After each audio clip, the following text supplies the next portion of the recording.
আসসালামু আলাইকুম। প্রতিবার পহেলা মে আসে আমরা আনুষ্ঠানিকতা বজায় রাখি, তারপরে আবার যার যার কাছে ফিরে যাই। এবারের পহেলা মে ভিন্ন।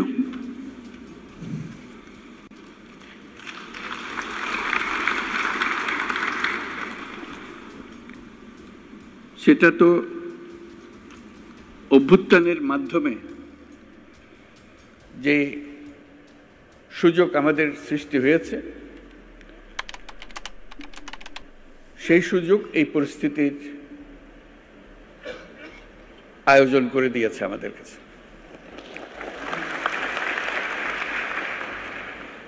আমরা আজকে যেগুলোই উচ্চারণ করলাম, যেসব কথা বলি, আগেও ওরকম বলেছি নিশ্চয়ই অতীতে, পহেলা মে যখন হয়েছে, কিংবা এবারের অর্থ ভিন্ন। এই জন্য ভিন্ন, আমরা এই প্রতিশ্রুতি নিয়ে সরকার যাত্রা শুরু করেছে, যেটা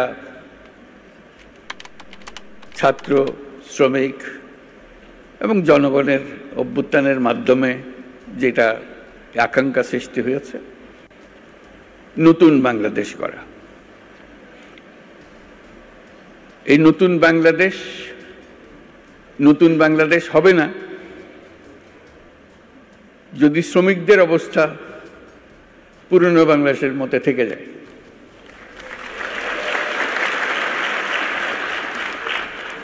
কাজে এটা আমাদের সবার দায়িত্ব, যারা এই নতুন বাংলাদেশে বিশ্বাস করি,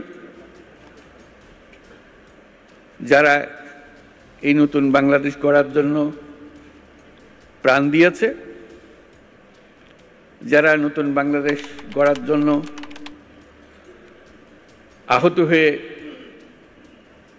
জীবনের সংগ্রামে রত আছে, আর যারা তাদের প্রতি সমর্থন দিয়েছে।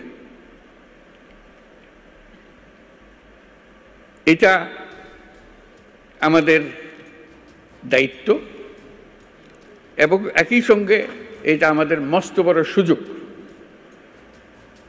এরকম আকাঙ্ক্ষা আগে কোনোদিন একযোগে এত কঠোরভাবে সৃষ্টি হয়নি, আজকে যেভাবে সৃষ্টি হয়েছে।